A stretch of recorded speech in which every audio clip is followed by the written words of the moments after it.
저는 20년 전 모든 것을 뒤로하고 중앙아시아로 떠났던 선교사입니다. 부끄러운 고백을 하나 하겠습니다. 선교지에 도착한 첫 3년 동안 저는 하나님을 기뻐하시게 하는 삶이 무엇인지 완전히 착각하고 있었습니다. 하루에 12시간씩 현지어를 공부했고 매일 새벽 4시에 일어나 2시간씩 기도했으며 어떤 핍박이 와도 복음을 전했습니다. 내가 이만큼 희생하는데 하나님이 당연히 기뻐하시겠지. 그런데 2007년 겨울 영하 30도의 추위 속에서 한 현지인 할머니가 제게 물었습니다. 선생님, 당신은 왜 그렇게 불행해 보이나요? 그 순간 제 안에 있던 모든 것이 무너졌습니다. 저는 하나님을 위해 살고 있다고 생각했는데 제 얼굴에는 기쁨이 없었습니다. 희생하고 있다고 믿었는데 제 마음속에는 불평과 원망이 가득했습니다. 헌신하고 있다고 여겼는데 사람들은 저를 보며 행복을 느끼지 못했습니다. 그날 밤 저는 무릎 꿇고 울며 기도했습니다. 하나님, 제가 뭘 잘못하고 있는 겁니까? 제가 정말 주님을 기뻐하시게 하고 있는 겁니까? 그때 하나님께서 성경 말씀으로 제게 답하셨습니다. 그리고 깨달았습니다. 하나님이 기뻐하시는 삶은 제가 생각했던 것과 완전히 달랐습니다. 많이 하는 것이 아니라 어떻게 하는가가 중요했습니다. 크게 드러나는 것이 아니라 마음의 상태가 중요했습니다. 세상이 인정하는 것이 아니라 하나님이 보시는 것이 중요했습니다. 그날 이후 제 삶은 완전히 달라졌습니다. 여러분도 혹시 저와 같은 고민을 하고 계신가요? 열심히 신앙생활 하는데 기쁨이 없으신가요? 많이 섬기는데 마음이 공허하신가요? 헌신하는데 하나님이 기뻐하시는지 확신이 없으신가요? 오늘 저는 그 겨울밤 하나님께서 제게 가르쳐 주신 성경 말씀에 근거한 하나님이 가장 기뻐하시는 살 5가지를 여러분과 나누고자 합니다. 이것은 제 생각이 아닙니다. 하나님의 말씀이 분명히 선포하고 있는 진리입니다. 이 5가지가 여러분의 삶에 뿌리 내릴 때 여러분은 진정으로 하나님을 기쁘시게 하는 사람이 되실 것입니다.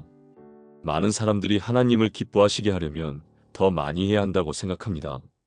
더 많이 기도하고 더 많이 헌금하고 더 많이 봉사해야 한다고 믿습니다.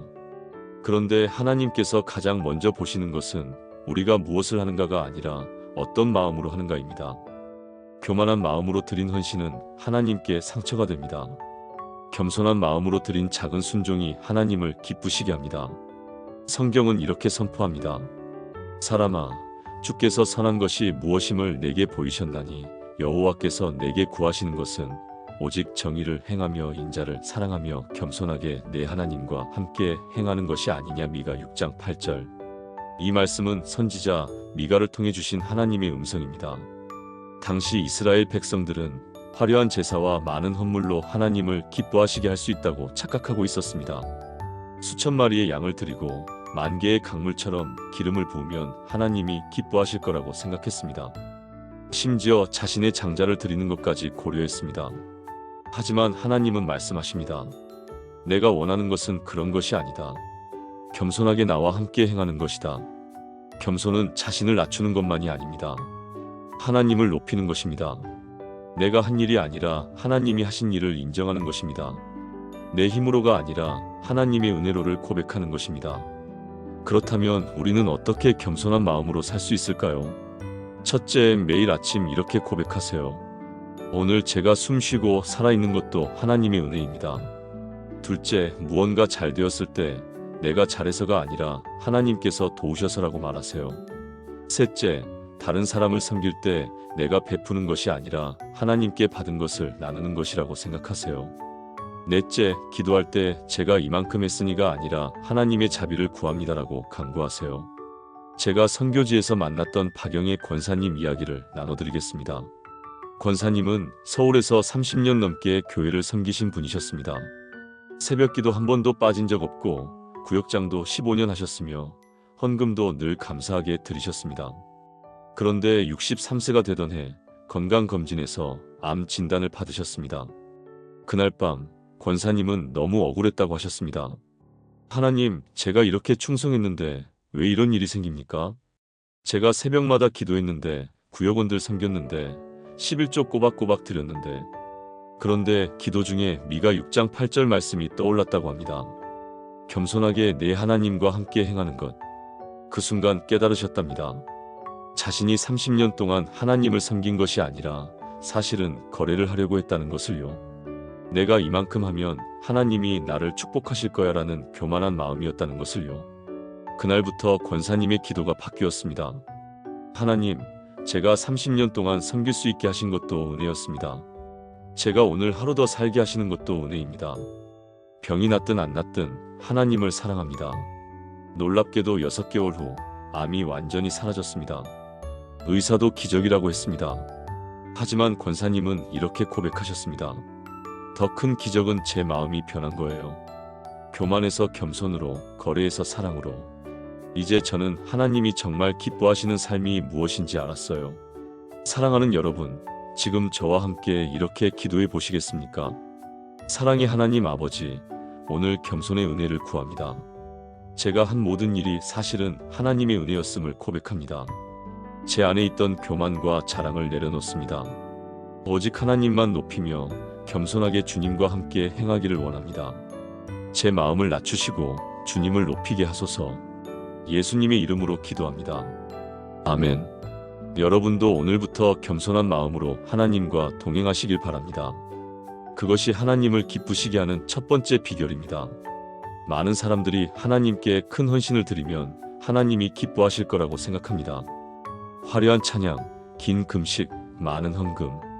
하지만 하나님께서 진정으로 원하시는 것은 따로 있습니다. 바로 순종입니다. 작은 순종이 큰 제사보다 귀합니다. 말씀대로 사는 삶이 수천 번의 찬양보다 하나님을 기쁘시게 합니다. 성경은 분명히 말씀합니다. 사무엘이 이르되 여호와께서 번제와 다른 제사를 그의 목소리를 청종하는 것을 좋아하심같이 좋아하시겠나이까. 순종이 제사보다 낫고 듣는 것이 수량의 기름보다 나으니. 사무엘상 15장 22절. 이 말씀은 사무엘 선지자가 사울 왕에게 한 책망의 말씀입니다. 사울은 아말렉을 진멸하라는 하나님의 명령을 받았습니다. 하지만 사울은 자기 생각에 좋은 양과 소를 남겨두었습니다.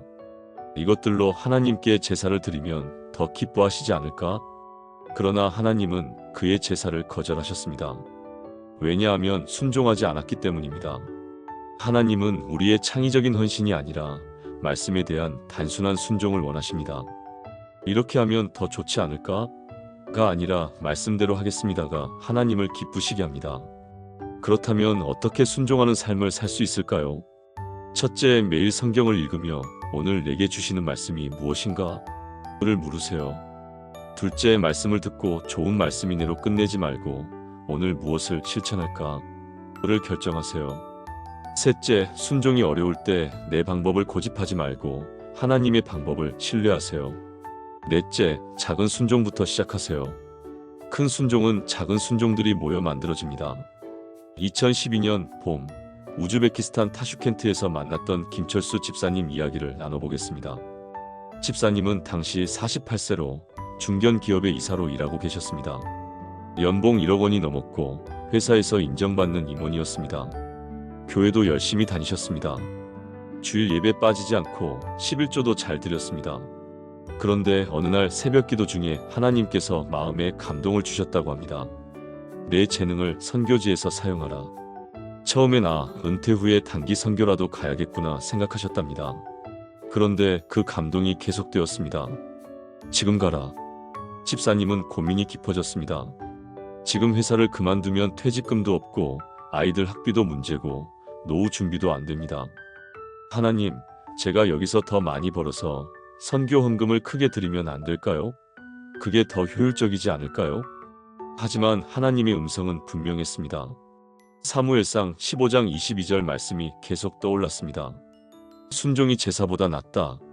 3개월을 기도하며 고민한 끝에 집사님은 결단하셨습니다. 회사에 사표를 내고 집을 정리하고 가족과 함께 중앙아시아로 떠나셨습니다. 주변 사람들은 미쳤다고 했습니다. 왜 잘나가는 삶을 버리고 그런 곳에 가려고 해? 좀 더 벌어서 헌금하는 게 더 지혜로운 거 아니야? 하지만 집사님은 순종하셨습니다. 처음 1년은 정말 힘들었답니다. 언어도 안 통하고 날씨도 극한이고 아이들도 적응 못하고. 그런데 2년째 되던 해 놀라운 일이 일어났습니다. 집사님이 한국에서 쌓은 경영 노하우로 현지 청년들에게 비즈니스를 가르쳐 주셨는데 그들이 복음을 받아들이기 시작한 겁니다. 우리는 당신 같은 그리스도인을 처음 봤어요. 돈도 벌 수 있는데 왜 우리를 위해 왔나요?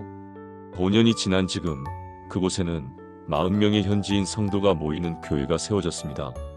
그리고 집사님은 이렇게 고백하셨습니다. 목사님, 만약 제가 한국에 남아서 헌금을 많이 드렸어도 하나님이 기뻐하셨을까요? 아닙니다. 하나님이 원하신 건 제 돈이 아니라 제 순종이었어요. 순종했을 때 하나님이 일하셨어요.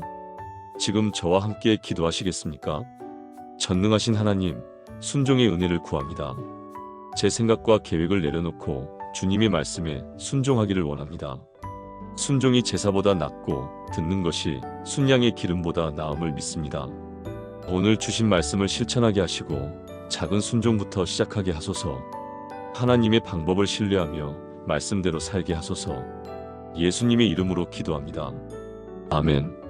여러분, 순종은 하나님을 기쁘시게 하는 가장 확실한 방법입니다. 신앙생활을 오래 하다 보면 가장 위험한 함정이 있습니다. 지식은 많아지는데 사랑은 식어가는 것입니다. 성경은 많이 아는데 이웃에게는 냉정한 것입니다. 기도는 많이 하는데 가족에게는 무관심한 것입니다. 하나님께서 가장 기뻐하시는 것은 우리가 얼마나 많이 아느냐가 아니라 얼마나 사랑하느냐입니다. 말로만 사랑한다고 하는 것이 아니라 실제로 사랑을 실천하는 것입니다. 성경은 이렇게 선포합니다. 우리가 사랑함은 그가 먼저 우리를 사랑하셨음이라. 누구든지 하나님을 사랑하노라 하고 그 형제를 미워하면 이는 거짓말하는 자니 보는 바 그 형제를 사랑하지 아니하는 자는 보지 못하는 바 하나님을 사랑할 수 없느니라. 우리가 이 계명을 주께 받았나니 하나님을 사랑하는 자는 또한 그 형제를 사랑할지니라. 요한일서 4장 19절부터 21절. 사도 요한이 쓴 이 말씀은 매우 강력합니다.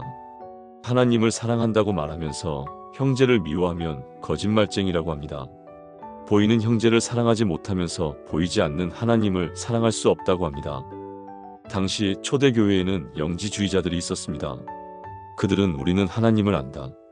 우리는 영적이다라고 자랑했습니다. 하지만 그들의 삶에는 사랑이 없었습니다. 가난한 자를 무시하고 약한 자를 업신여기고 다른 사람을 판단했습니다. 요한은 말합니다. 그것은 거짓이다. 진짜 하나님을 아는 사람은 반드시 사랑을 실천한다. 우리가 하나님을 사랑하는 이유는 단 하나입니다.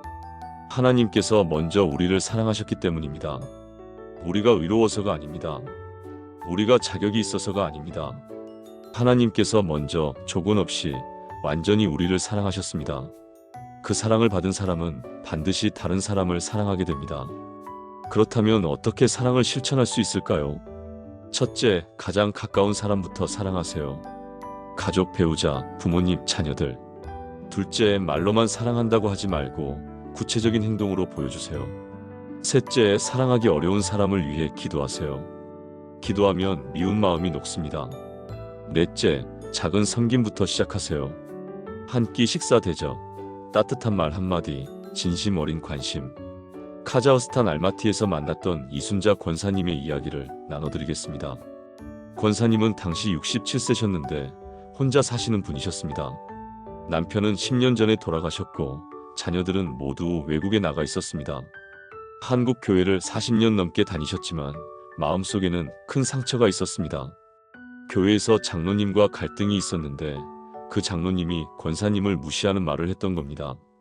당신 같은 사람은 교회에 도움이 안 돼. 그 말이 너무 아팠던 권사님은 교회를 옮기셨습니다. 하지만 마음의 상처는 그대로였습니다. 그 장로님을 생각하면 분노가 치밀어 올랐습니다. 하나님, 저 사람을 용서할 수 없습니다. 5년이 지났지만 마음은 여전히 아팠습니다. 그러던 어느 날 요한일서 4장 20절 말씀을 묵상하게 되었습니다. 보는 바 그 형제를 사랑하지 아니하는 자는 보지 못하는 바 하나님을 사랑할 수 없느니라. 그 말씀이 가슴에 박혔습니다. 내가 저 장로를 미워하면서 어떻게 하나님을 사랑한다고 할 수 있지? 권사님은 3일 동안 금식하며 기도하셨습니다. 하나님, 저 사람을 용서하게 하소서. 사랑하게 하소서.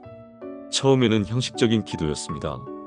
하지만 계속 기도하는 동안 마음이 변하기 시작했습니다. 그 장로님도 사실은 많이 힘든 사람이었다는 생각이 들었습니다. 사업이 어려워서 스트레스가 많았고 가정에도 문제가 있었다는 것을 알게 되었습니다. 그래, 그 사람도 아픈 사람이었어. 내가 용서하고 사랑해야지. 금식 기도 후 권사님은 용기를 내서 그 장로님께 전화를 하셨습니다. 장로님, 그동안 제 마음에 미움이 있었습니다. 용서해 주세요. 그리고 제가 장로님을 용서합니다. 전화 저편에서 장로님이 우셨습니다. 권사님, 제가 잘못했습니다. 그때 제가 너무 힘들어서 화풀이했습니다. 미안합니다. 두 분은 통화하며 함께 울었습니다. 그리고 다음 주일 권사님은 그 장로님이 계신 원래 교회로 돌아가셨습니다. 두 분은 교회 앞에서 만나 서로 껴안고 울었습니다. 그 모습을 본 성도들도 다 울었습니다. 그날 이후 권사님의 신앙이 완전히 달라졌습니다. 이제야 알겠어요. 하나님을 사랑하는 것은 사람을 사랑하는 거예요. 미워하면서 하나님을 사랑할 수 없어요. 지금도 권사님은 교회에서 가장 사랑이 많은 분으로 알려져 있습니다. 특히 교회에 처음 오는 사람들, 외로운 사람들을 찾아가서 따뜻하게 품어주십니다. 사랑하는 여러분, 지금 함께 기도하시겠습니까? 사랑의 하나님 아버지, 먼저 저를 사랑해 주심에 감사드립니다. 제가 아무 자격이 없을 때 주님께서 저를 사랑하셨습니다. 그 사랑을 받았으니 이제 제가 다른 사람을 사랑하기 원합니다. 제 안에 미움과 분노가 있다면 녹여주시고 용서와 사랑으로 채워주소서. 가장 가까운 사람부터 사랑하기 어려운 사람까지 주님의 사랑으로 품게 하소서. 예수님의 이름으로 기도합니다. 아멘. 사랑을 실천하는 것, 이것이 하나님을 기쁘시게 하는 세 번째 삶입니다. 우리는 좋은 일이 있을 때 감사합니다. 건강할 때, 돈이 생길 때, 문제가 해결될 때 감사합니다. 그런데 하나님께서 원하시는 감사는 그것보다 훨씬 깊습니다.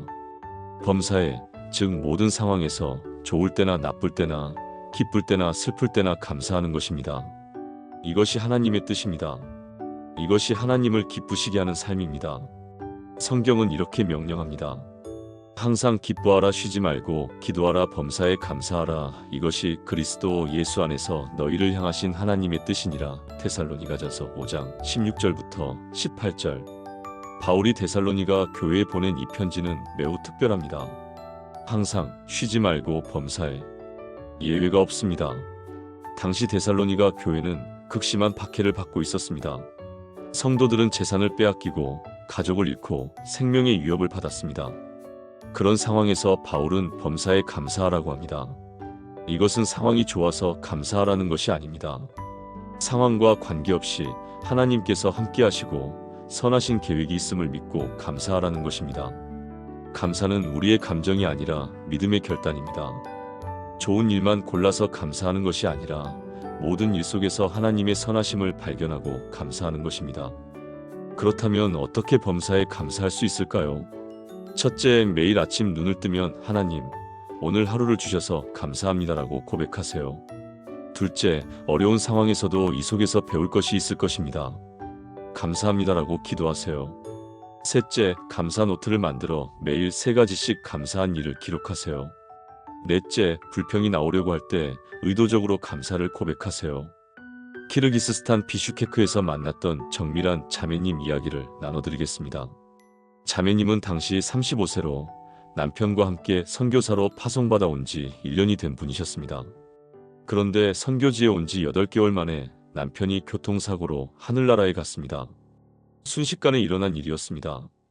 자매님은 완전히 무너졌습니다. 하나님, 왜요? 순종해서 왔는데 왜 이런 일이 일어나나요? 장례를 치르고 한국으로 돌아가려는 자매님께 현지 목사님이 말씀하셨습니다. 자매님, 돌아가기 전에 일주일만 기도하고 가세요.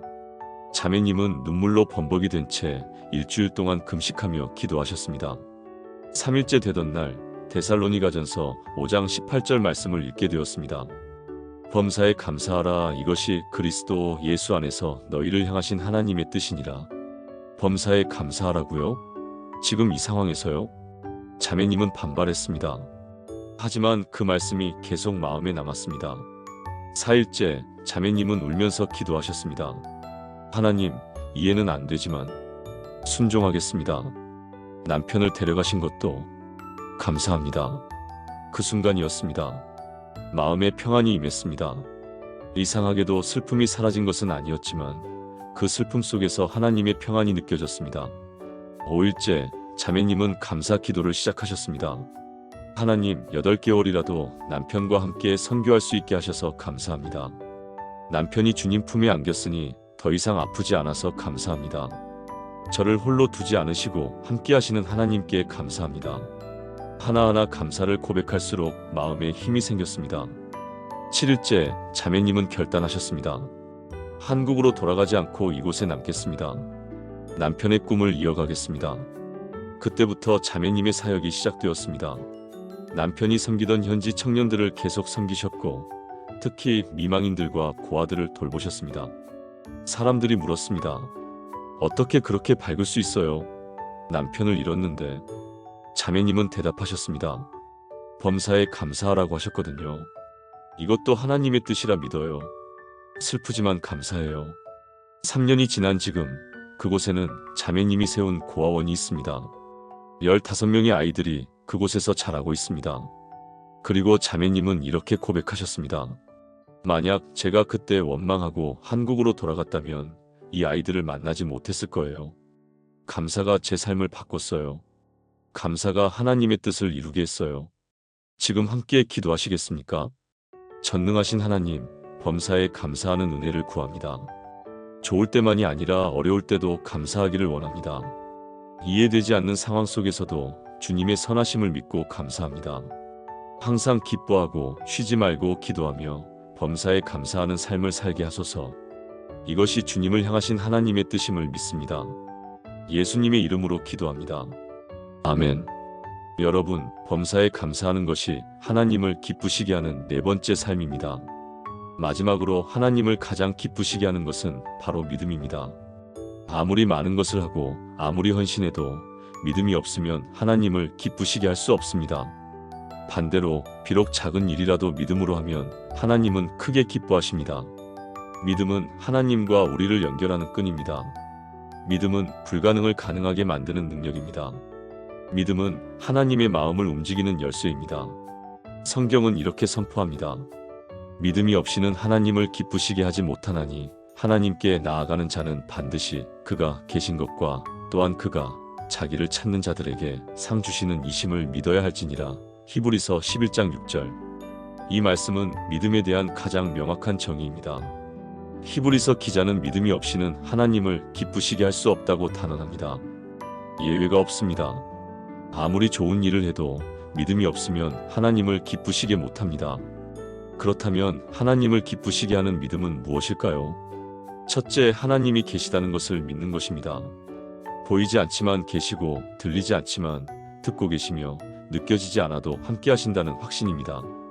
둘째, 하나님께서 자기를 찾는 자들에게 상 주시는 분임을 믿는 것입니다. 하나님은 우리를 사랑하시고 우리의 기도에 응답하시며 우리를 축복하기 원하시는 분입니다. 이 두 가지를 믿는 것이 하나님을 기쁘시게 하는 믿음입니다. 그렇다면 어떻게 믿음으로 살 수 있을까요? 첫째, 보이는 것보다 보이지 않는 것을 더 신뢰하세요. 상황보다 하나님의 약속을 믿으세요. 둘째, 두려울 때 하나님이 나와 함께 계신다를 반복해서 고백하세요. 셋째, 불가능해 보이는 상황에서 하나님께는 불가능이 없다를 선포하세요. 넷째, 기도할 때 응답해 주실 줄 믿습니다라고 확신을 가지고 구하세요.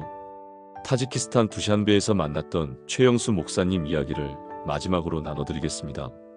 목사님은 2015년 58세의 나이에 가장 가난한 나라 중 하나인 타지키스탄으로 가셨습니다. 한국에서는 중형교회 담임 목사로 안정적인 삶을 사셨지만 하나님의 부르심에 순종하셨습니다. 그런데 선교지에 도착하자마자 큰 문제가 생겼습니다. 정부에서 외국인 선교사들을 추방하기 시작한 겁니다.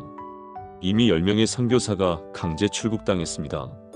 목사님도 경찰서에 불려가서 신문을 받았습니다. 당신은 이곳에서 불법 선교를 하고 있어. 일주일 안에 떠나시오. 목사님은 완전히 절망했습니다. 하나님, 순종해서 왔는데 이렇게 쫓겨나야 합니까? 그날 밤 목사님은 무릎 꿇고 통곡하며 기도하셨습니다. 그런데 새벽 3시쯤 히브리서 11장 6절 말씀이 떠올랐습니다. 믿음이 없이는 하나님을 기쁘시게 하지 못하나니. 그래, 지금 내게 필요한 건 믿음이야. 상황을 보지 말고 하나님을 믿어야 해. 목사님은 결단하셨습니다. 하나님, 이해는 안 되지만 믿습니다. 주님께서 저를 이곳에 보내셨으니 반드시 길을 여실 줄 믿습니다. 그리고 기적이 일어났습니다. 일주일 후 목사님을 추방하려던 경찰서장이 갑자기 전보되어 다른 지역으로 갔습니다. 새로운 서장은 놀랍게도 기독교의 호의적인 사람이었습니다. 당신은 좋은 일을 하는 것 같소. 계속하시오. 하지만 조용히 하시오. 그때부터 목사님의 사역이 시작되었습니다.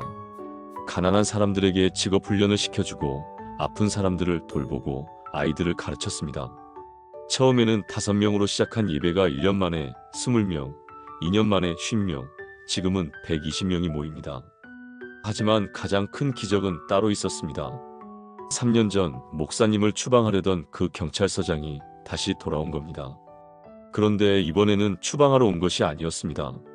목사님, 제 아들이 마약 중독입니다. 도와주세요.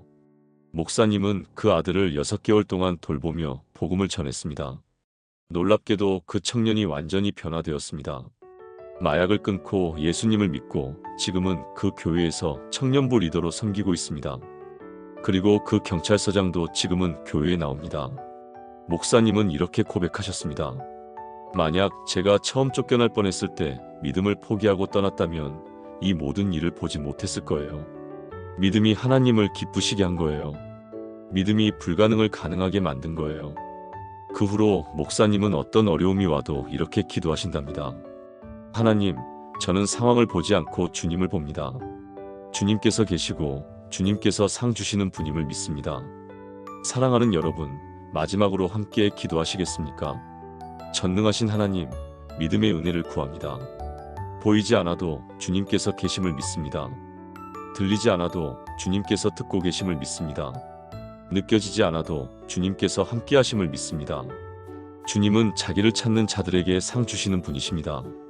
불가능해 보이는 상황에서도 주님께는 불가능이 없음을 믿습니다. 믿음으로 살며 믿음으로 기도하며 믿음으로 하나님을 기쁘시게 하는 자녀가 되게 하소서. 예수님의 이름으로 기도합니다. 아멘. 여러분, 믿음으로 사는 것, 이것이 하나님을 가장 기쁘시게 하는 5번째 삶입니다. 지금까지 나눈 5가지 말씀을 하나의 기도로 드리겠습니다. 함께 기도하시겠습니까? 사랑하는 하나님 아버지, 오늘 이 시간 주신 말씀에 감사드립니다. 겸손의 은혜, 순종의 능력, 사랑의 실천, 감사의 태도, 믿음의 확신을 가르쳐 주셔서 감사합니다. 주님, 저는 고백합니다. 제가 교만했던 모든 순간을 내려놓고 겸손하게 주님과 함께 행하기를 원합니다. 주님의 말씀에 순종하는 것이 어떤 제사보다 귀함을 믿으며 오늘부터 말씀대로 살기로 결단합니다. 주님께서 먼저 저를 사랑하셨으니 이제 제가 다른 사람을 사랑하겠습니다. 가까운 사람부터 사랑하기 어려운 사람까지 주님의 사랑으로 품겠습니다. 좋은 일에만 감사하는 것이 아니라 범사에 감사하며 살겠습니다. 이것이 그리스도 예수 안에서 저를 향하신 하나님의 뜻임을 믿습니다. 보이는 것보다 보이지 않는 하나님을 더 신뢰하며 상황보다 하나님의 약속을 붙들겠습니다. 하나님께서 계시고 자기를 찾는 자들에게 상 주시는 분이심을 믿습니다. 주님, 이 5가지가 제 삶에 뿌리내리게 하소서. 겸손, 순종, 사랑, 감사, 믿음으로 매일을 살게 하소서. 이것이 주님을 기쁘시게 하는 삶임을 알았으니 오늘부터 실천하겠습니다. 제 힘으로 할 수 없으니 성령님께서 도우소서. 제 의지로 지킬 수 없으니 하나님의 은혜로 붙들어 주소서. 이 말씀이 저와 제 가족의 삶을 변화시키고 우리 교회를 새롭게 하며 이 땅에 하나님 나라가 임하게 하소서. 주님을 기쁘시게 하는 삶을 살아가는 자녀들이 되게 하소서. 살아계신 예수 그리스도의 이름으로 기도합니다. 아멘. 사랑하는 여러분, 오늘 우리는 하나님이 가장 기뻐하시는 살 5가지를 나누었습니다. 첫째, 겸손한 마음으로 사는 삶입니다. 교만을 내려놓고 하나님과 함께 행하는 것입니다. 둘째, 말씀에 순종하는 삶입니다. 제사보다 순종이, 재물보다 청종이 하나님을 기쁘시게 합니다. 셋째, 사랑을 실천하는 삶입니다. 하나님의 사랑을 받았으니 이제 그 사랑을 다른 사람에게 흘려보내는 것입니다. 넷째, 범사에 감사하는 삶입니다. 좋을 때만이 아니라 어려울 때도, 이해될 때만이 아니라 이해 안 될 때도 감사하는 것입니다. 다섯째, 믿음으로 사는 삶입니다. 보이지 않아도 느껴지지 않아도 하나님을 신뢰하고 의지하는 것입니다. 이 5가지는 어렵지 않습니다. 거창한 것도 아닙니다. 하지만 이것이 우리 삶에 뿌리내릴 때 우리는 진정으로 하나님을 기쁘시게 하는 사람이 됩니다. 많이 하는 것보다 중요한 것은 어떻게 하는가입니다. 크게 드러나는 것보다 중요한 것은 마음의 상태입니다. 세상이 인정하는 것보다 중요한 것은 하나님이 보시는 것입니다. 여러분도 오늘부터 이 5가지를 실천하는 분이라면 아래 댓글에 실천합니다라고 남겨주세요. 그리고 이 말씀이 마음에 닿았다면 더 많은 분들이 함께 은혜 받을 수 있도록 좋아요와 구독 부탁드립니다. 하나님께서 여러분의 삶에 겸손의 은혜, 순종의 능력, 사랑의 실천, 감사의 태도, 믿음의 확신을 풍성히 부어주시길 축복합니다. 주님을 기쁘시게 하는 삶을 사는 여러분 모두에게 하나님의 크신 은혜와 평강이 함께하시기를 기도합니다. 감사합니다.